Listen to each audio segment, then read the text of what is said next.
लगता है कि जो चिंतन शिविर करते हैं उसमें जो फैसले लिए जाते हैं वो जल्दी से जल्दी अगर ज़मीन पे दिखें तो उसका असर ज़्यादा होगा। ये कुछ हो रहा है, लेकिन जो है कोई हमारे लिए तो सब बराबर है, कोई आए कोई जाए। केवल शिविर करना, फिर एक बड़ा सा ढकोसला करना कि हम ये कर रहे हैं वो कर रहे हैं और उसमें पैसे खर्च करना, उसके बाद कहेंगे हमने ये फैसले लिए, फिर कई सालों तक वो दिखते नहीं हैं। जगह जगह पे पेड़ लगाए जाए, है ना, ताकि आने वाले दिनों में पर्यावरण से लोगों को कुछ तो राहत मिले। और पब्लिक के हित में करें तो और भी बढ़िया है। और महंगाई पे, इन चीज़ों पे ज़रा ध्यान दें, बेरोजगारी पे ध्यान दें। बच्चे पढ़े लिखे घरों में बैठे हुए हैं, इन सब चीज़ों पे ध्यान दे तो अच्छी बात है, रोजगार खुल जाएगा। बाकी रोड वगैरह, हाईवे वगैरह बनती रहेंगी, जब तक यूथ आगे नहीं बढ़ेगा तब तक कुछ नहीं हो सकता। विशेष करके ध्यान देना चाहिए सरकार को, क्योंकि ऐसा है आम जनता तो सड़कों के कारण ही दुर्घटनाग्रस्त हो जाती है। किसी भी राज्य को चलाने के लिए एक प्लानिंग या स्ट्रेटजी की ज़रूरत होती है। वहीं जो राज्य का मुखिया होता है उस पर इस प्लानिंग को गतिमान करने की जिम्मेदारी होती है। पिछले साल मुख्यमंत्री बदलने के बाद एक युवा चेहरा धामी पर भाजपा ने दाव लगाया, जिसके बाद सीएम के तौर पर पुष्कर सिंह धामी ने महज 6 महीनों में ही लगभग 1000 घोषणाएं कर डाली। वहीं विधानसभा चुनाव 2022 में हार के बावजूद भी भाजपा ने बतौर सीएम धामी पर ही अपना भरोसा जताया। वहीं सीएम के तौर पर पुष्कर सिंह धामी लगातार जनता की अपेक्षाओं पर खरे उतरने का प्रयास कर रहे हैं। इन्हीं अपेक्षाओं को पूरा करने के लिए उत्तराखंड सरकार ने मसूरी स्थित आईएएस अकेडमी में एक 3 दिवसीय चिंतन शिविर का आयोजन किया, जिसमें मुख्य सचिव एसएस संधू की अगुवाई में उत्तराखंड शासन के तमाम सचिव, अपर सचिव और सभी विभागों के निदेशक, डीएम, एसएसपी पुलिस के आला अधिकारी मौजूद रहे।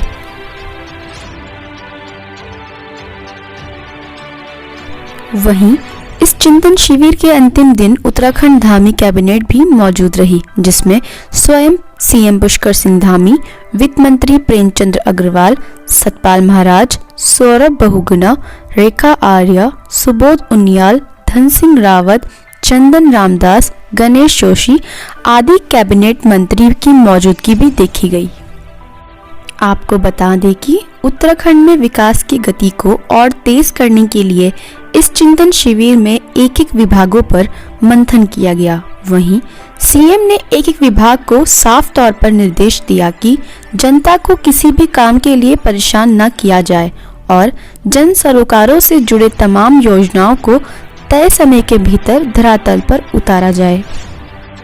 वहीं आपको यह भी बता दें, इस चिंतन शिविर के बाद प्रदेश में कई बड़े बदलाव देखने को नजर आएंगे, चाहे वह शिक्षा जगत हो या फिर स्वास्थ्य, सड़क हो, परिवहन, वित्त संबंधित मामले हो या पर्यटन के मामले।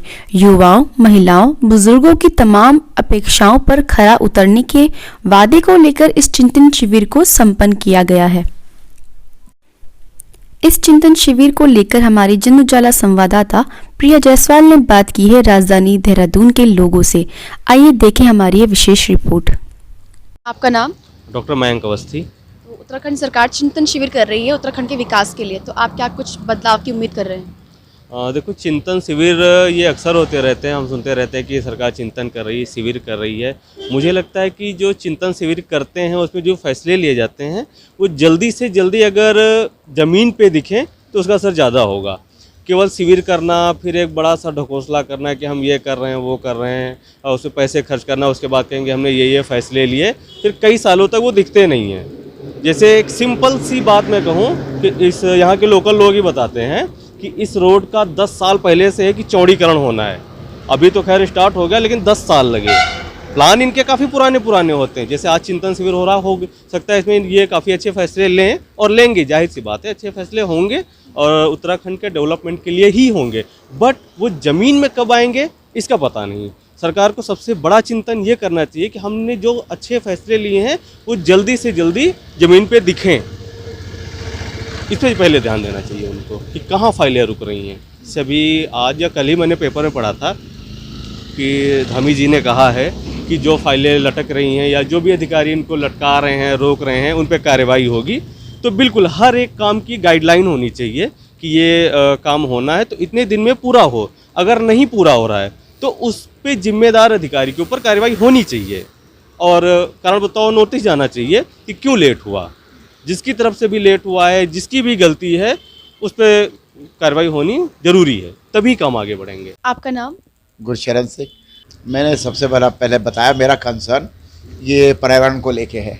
जितने पेड़ काटे गए हैं ईमानदारी से पेड़ जगह जगह पे लगाए जाए।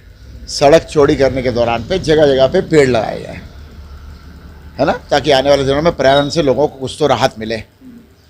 बाकी प्रॉब्लम्स तो बहुत है, लेकिन फिलहाल मेरा कंसर्न यही है। आपका नाम? प्रशांत जोशी। बदलाव तो पता नहीं, जो कमेटी फैसला लेगी शिक्षा, स्वास्थ्य और ये रोड्स वगैरह में, गरीबी वगैरह, इन सब में जो फैसला लेगी, अगर उसमें अच्छा फैसला आया तो ठीक ही होगा। रोज़गार नहीं उत्तराखंड पे, जैसे लोग बेरोज़गार घूम रहे हैं, अगर इन सब चीज़ों में बात हो, जैसे अभी पुलिस में स्टे लग गया, बाकी फॉरेस्ट गार्ड वगैरह, इन सब चीज़ों पे ध्यान दे तो अच्छी बात है, रोज़गार खुल जाएगा। बाकी रोड वगैरह, हाईवे वगैरह बनती रहेंगी, जब तक यूथ आगे नहीं बढ़ेगा तब तक कुछ नहीं हो सकता। आपका नाम? मेरा नाम प्रदीप कपूर है। देखिए उसमें अच्छा है, जो भी वो बदलाव करें हमें खुशी है, और पब्लिक के हित में करें तो और भी बढ़िया है। और महंगाई पे, इन चीज़ों पे ज़रा ध्यान दें, बेरोज़गारी पे ध्यान दें। बच्चे पढ़े लिखे घरों में बैठे हुए हैं। हम तो ये चाहते हैं सरकार जो भी करे पब्लिक के हित में करे, वो अच्छा लगता है करते हुए। और हमारी यही भावना है कि वो जो भी काम कर रहे हैं बढ़िया कर रहे हैं और अच्छा है कि अपना करते रहें। आपका नाम?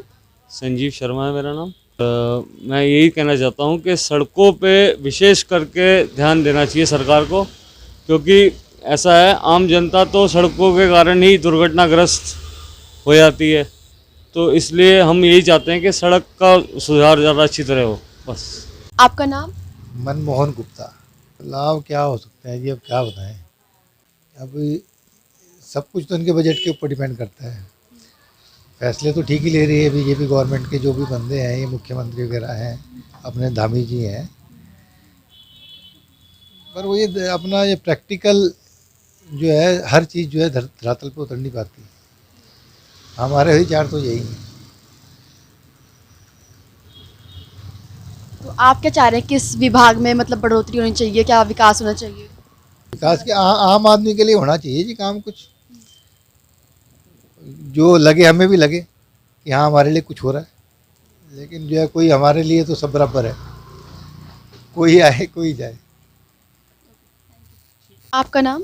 एडवोकेट नितिन चौहान। बिल्कुल बदलाव होंगे, जैसा कि यहाँ के हमारे सीएम है जी, और उन्होंने बहुत अच्छा स्टेप लिया है और वो इसके लिए वो चिंता भी करने के लिए बोल रहे हैं और उस पर हमें चिंतन भी करना है चिंता के साथ में। तो क्योंकि जैसे कि अभी सामने आया है, हमने देखा है कि वो हर यूनिट को, जो कि स्टेट के, भले वो IAS हो, IPS हो, IAS अफसर हो, जो भी हो, तो क्योंकि एक यूनिट इतनी बड़ी यूनिट है जो एक पूरे स्टेट को, पूरे हिंदुस्तान को, हमारी कंट्री को चला रही है, जिसके इनके पास इतनी अथाह पावर है कि ये चाहें तो कैसे क्या नहीं कर सकते। ठीक है, क्योंकि इसमें ये होता है कि जैसे जो निचले तबके का आदमी है, छोटा आदमी है, उसका कुछ काम होता है, नहीं होना हो, मतलब वो काम फिर वो छोटा आदमी तो छोटा ही रह जाता है। वो जो फाइल उस आदमी की बनी है वो फाइल सिर्फ वहीं तक ही रह जाती है, नीचे से वो कभी ऊपर नहीं पहुंच पाती उसके काम के लिए, समझ रहे। इसीलिए उन्होंने ये जो स्टेप लिया है बहुत अच्छा लिया है और इसके लिए मैं उनका बहुत शुक्रगुजार हूँ और बिल्कुल कहूँ कि मैं भी इससे जुड़ूँ और हम सबको इससे जुड़ना चाहिए। जैसा कि आप सबने देखा, जनता ने इस पर अपनी अपनी राय रखी, लेकिन अब यह देखना होगा कि अपने वादों को पूरा करने के लिए सरकार ने बड़े स्तर पर प्लानिंग और स्ट्रेटेजी तो जरूर बनाई है, लेकिन प्लानिंग को धरातल पर उतारने में कितना समय लगेगा और जनता की अपेक्षाओं पर सरकार कब तक खरी उतरेगी।